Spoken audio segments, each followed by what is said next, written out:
Hello and welcome, this is Ram sir. मैं आज आपको चेंज इनटू नेगेटिव बनाना सिखाने जा रहा हूँ। चेंज इनटू नेगेटिव ये एग्ज़ाम में आता है 10th क्लास के बच्चों को, 12th के, 11th के, है ना, सारे उसमें अधिकतर सब लोगों को आता है। तो आपको चेंज इनटू नेगेटिव बहुत आसान तरीके से और नए तरीके से चेंज इनटू नेगेटिव आप सोच भी नहीं सकते हो। इस प्रकार से भी पूरे इंग्लिश के जितने भी सेंटेंस रहते हैं, इंग्लिश में जितने भी सेंटेंस रहते हैं, उसको आप अंग्रेजी में 2 मिनट में चेंज इनटू नेगेटिव कर सकते हो। पूरे इंग्लिश के सेंटेंस को आपको ना कुछ याद रखना है, बस थोड़ा सा आपको ध्यान रखना है। क्या ध्यान रखना है? सबसे पहली चीज़ तो आपको ये ध्यान रखना है कि वर्ब की फॉर्म कितनी होती है? 5 फॉर्म होती है। सबसे पहले बार बार मैं आपको ये चीज़ें इसलिए बताता हूँ क्योंकि अपनी ट्रिक इसी पे काम करेगी। वर्ब की फर्स्ट फॉर्म, वर्ब की सेकंड फॉर्म, वर्ब की थर्ड फॉर्म, वर्ब की फोर्थ फॉर्म और वर्ब की फिफ्थ फॉर्म। वर्ब की 5 फॉर्म होती है। पांडव कितने थे महाभारत में? 5। इस प्रकार वर्ब की 5 फॉर्म होती है। अब अधिकतर लोगों ने 3 फॉर्म देखी होगी, लेकिन मैं यहाँ पर आपको 5 फॉर्म बता रहा हूँ। अब आप देखो, पूरी इंग्लिश के आप सेंटेंस बनाना सीख जाओगे। आपको ना कुछ याद रखना है, ना कुछ रटना है, ना रट्टाफिकेशन करना है। अब वर्ब की 5 फॉर्म होती है।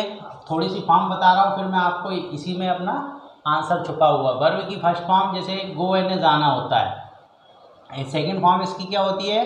वेंट। आपको वर्ब की फॉर्म आना चाहिए। अगर जिसको वर्ब नहीं आती तो वो कुछ भी नहीं कर सकता है। गो, वेंट। थर्ड फॉर्म होती है गोन और फोर्थ फॉर्म होती है गोइंग। कहने का मतलब वर्ब की फर्स्ट फॉर्म में अगर आईएनजी लगा दो तो वो हो जाती है फोर्थ फॉर्म, और जिस वर्ब की फर्स्ट फॉर्म में आप एस, ईएस या आईएस लगा दो तो वो हो जाती है आपकी फिफ्थ फॉर्म।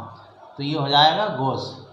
ये भी मैंने आपको बार बार बताया है कि वर्ब की जिस वर्ब के अंत में s, s h, s s h, c h, o या एक्स आ जाए तो उस वर्ब में क्या लगा रहता है? ईएस। और जिस वर्ब के में बाय आ जाए और बाय के पहले कॉन्सोनेंट्स, मतलब बाय के पहले कॉन्सोनेंट्स आ जाए, एक तो बाय को हटाकर आईएस लगाते हैं। अगर बाय के पहले वोवेल्स आ जाए तो नहीं हटाते, वहाँ की सब में एस लगाते हैं। अभी मैं 2-3 फॉर्म आपको और बता देता हूँ, ठीक है। जैसे कम यानी आना होता है, कम, केम और कम और कमिंग। ई को हटा के आईएनजी लगा देते हैं। अगर सिंगल ई आ जाए वर्ब के अंत में और जी को नहीं पढ़ा जाए तो ये फोर्थ फॉर्म हो गई और ये फिफ्थ फॉर्म, ठीक है। इसी प्रकार से और वर्ब बता देता हूँ तीसरी, जैसे सिंग। सिंग यानी गाना गाना होता है, सिंग। सेकंड फॉर्म होती है शेंग, थर्ड होती है शंग और आपकी फोर्थ फॉर्म होती है सिंगिंग और सिंग्स, है ना। अब आपको कोई सी भी वर्ब की जो फॉर्म, जितनी भी वर्ब होती है सारी इस प्रकार से 5 फॉर्म होती है। ये आपको बनाना आना चाहिए, 5 फॉर्म मालूम होना चाहिए। अब आपको इसके साथ साथ एक डू की फॉर्म याद रखना है। डू यानी काम करना होता है और डू हेल्पिंग वर्ब होती है। डू, डू की 5 फॉर्म होती है। डू की पहली फॉर्म होती है डू और सेकंड होती है डिड और थर्ड होती है डन और फोर्थ होती है डूइंग और वर्ब की फिफ्थ फॉर्म होती है डज। देखो, आपको इसी से समझ में आएगा। कहने का मतलब है जो वर्ब की फर्स्ट फॉर्म होती है, कोई सी भी फॉर्म होती है, अगर वर्ब की फर्स्ट फॉर्म सब्जेक्ट के बाद में आ जाए, सब्जेक्ट के बाद में वर्ब की फर्स्ट फॉर्म आती है, सेकंड फॉर्म आती है। आपको ये ध्यान रखना है, वर्ब की फर्स्ट फॉर्म के बाद सब्जेक्ट के बाद में या तो वर्ब की फर्स्ट फॉर्म आती है।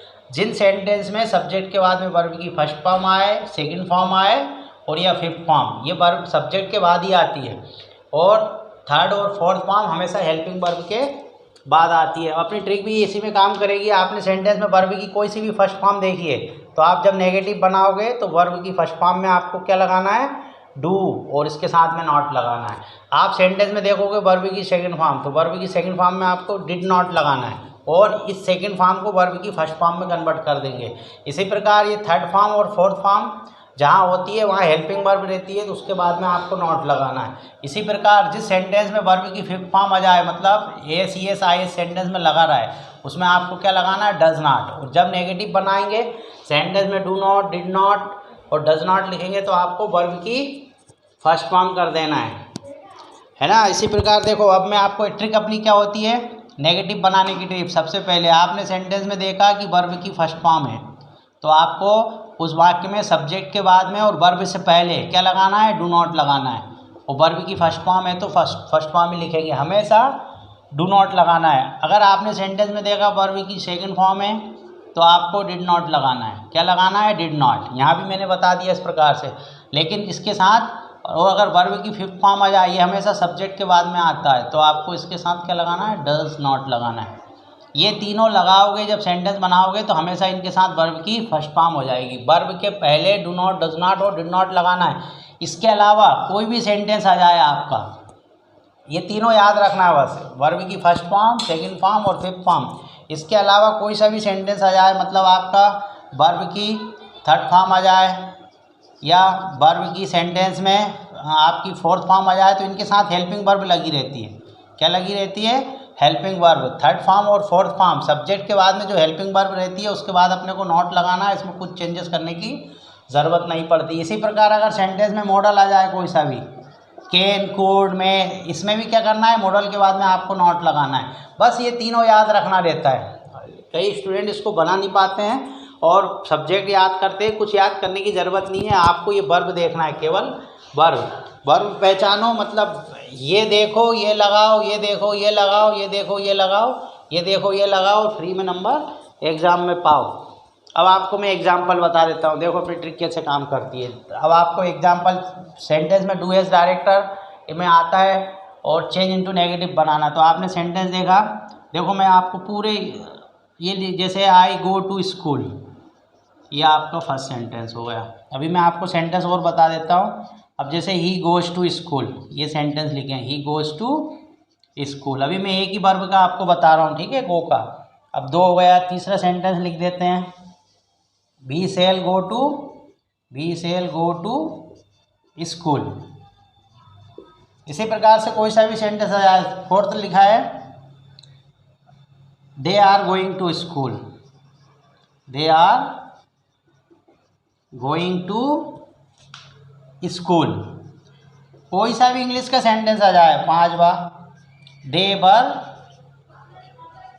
Going to school. कोई सी भी वर्ब आ जाए, आपने देखा जैसे सिक्स आ जाए, चलो वर्ब भी चेंज कर देते हैं, है ना, वर्ब और सब्जेक्ट भी चेंज कर देते हैं। यहाँ लिख देते हैं यू हैव डन इट। कोई से भी फॉर्म लगा दो। सातवां लिख दे, he has been coming to school. ऐसा कोई सा भी आ जाए, मॉडल आ जाए, है ना, ही शुड या कैन, कुड, कुछ भी आ जाए, ही शुड पे अटेंशन। अब आपको इनको चेंज इनटू नेगेटिव करना है। तो आपने देखा सेंटेंस देखा, सबसे पहले ये लिखा है, ये सब्जेक्ट है, सब्जेक्ट के बाद में क्या आ गया, वर्ब की यहाँ फर्स्ट फॉर्म आ गई और ये आ गया। अब आपको इसका नेगेटिव बनाना, तो क्या करना, सब्जेक्ट के बाद में आपको वर्ब की फर्स्ट फॉर्म आ जाए, तो यहाँ मैंने बताया क्या लिखना है आपको, डू नॉट सब्जेक्ट के बाद में, तो आंसर आ जाएगा आई। कुछ याद नहीं रखना जिसको पढ़ना नहीं आया, तो यहाँ आई और डू नॉट। जो पढ़ना जिसको नहीं आएगा वो भी बना सकता है, आई डू नॉट, यहाँ I do not go to school. लो हो गया आपका चेंज इनटू नेगेटिव। यहाँ आपने देखा ये सब्जेक्ट आ गया और गोज, एस वाला आ गया, तो एस वाला कौन सी वर्ब की फर्स्ट कौन सी फॉर्म होती है, फिफ्थ फॉर्म। तो आपको क्या लिखना है, सब्जेक्ट में ही, यहाँ आपको लिखना है ही डज नॉट, यहाँ गोज की जगह गो कर देना, he does not go to school. देखो फर्स्ट फॉर्म कर देना। यहाँ पर मतलब एस वाला आ गया तो एस वाली वर्ब लगाना है। देखो यहाँ कुछ नहीं आया, वहाँ डू वाली, जहाँ एस वाला आ गया वहाँ एस वाली, जिसमें सेकंड फॉर्म वाला डिड नॉट, और ये इनके पहले हेल्पिंग वर्ब रहती है, उसके बाद नॉट लगाना है। ऐसे ये लिखा है ही सेल गो टू स्कूल। देखो इसको आप हेल्पिंग वर्ब बोल सकते हो, मॉडल भी बोल सकते हो, बिल सेल। तो आपको क्या करना है, इसके आंसर में वी सेल, इसके बाद में यहाँ नॉट लगा देना। क्या लगा देना है, वी सेल, और ये आंसर हो गया we shall not go to school. देखो हमेशा नॉट तीसरे स्थान पे आता है, 1 2 3 और वर्ब के पहले, है ना। यहाँ पे 1 2 तीसरे स्थान पे नॉट आएगा वर्ब के पहले, और इधर से भी 3 स्थान। 3 का मतलब ये होता है, या सब्जेक्ट कभी कभी हो जाता है 2 2 3 3 वर्ड में हो जाता है, उसको आप 1 काउंट करोगे। सब्जेक्ट को कितना काउंट करना है, 1 करना। उसके बाद 2 के बाद इसमें देखो दे आर, अब आप यहाँ हेल्पिंग वर्ब है, ये वर्ब की 4th फॉर्म है, ये वर्ब की 4th फॉर्म है, ये वर्ब की 3rd फॉर्म है। सब्जेक्ट के बाद में या तो वर्ब की 1st फॉर्म आती है, 2nd फॉर्म आती है। यहाँ भी आपको क्या करना है, इनके बाद नॉट लगा देना। जैसे दे आर, यहाँ they are not going to school, they were not, यहाँ कुछ चेंज नहीं करना, बस तीसरे स्थान पे नॉट लगा देना। They have not done it, he has not been coming to school. मतलब हेल्पिंग वर्ब आ जाए तो फिर आपको ये ध्यान ही नहीं देना, हेल्पिंग वर्ब आ जाए तो उसके बाद नॉट लगा देना। ही शुड नॉट, है ना, पे अटेंशन। कितना आसान तरीका है ना, आपको कुछ रट्टाफिकेशन करना है, बस ये ध्यान रखना है वर्ब की सेंटेंस में वर्ब की 1st फॉर्म आ जाए तो डू नॉट लगा दो, वर्ब की 2nd फॉर्म आ जाए तो डिड नॉट लगा दो, वर्ब की 5th फॉर्म आ जाए तो डज नॉट लगा दो। इसके बाद सब्जेक्ट के बाद ये लगा दो, वर्ब की 1st फॉर्म कर दो, है ना। इसी प्रकार अगर वर्ब की 3rd फॉर्म और 4th फॉर्म आती है, इसके अलावा वर्ब की कोई फॉर्म आती नहीं है, तो जहाँ हेल्पिंग वर्ब आता है तो वहाँ हेल्पिंग वर्ब के वहाँ नॉट लगा दो। और मॉडल होती है कैन, कुड, मे, माइट। और हेल्पिंग वर्ब भी कौन कौन सी होती है, जैसे वाज, वर, है ना, हैज़, हैव, ये फॉर्म होती है, वो होती है। इस प्रकार से आप बहुत सारे सेंटेंस बना सकते हो। Thank you very much.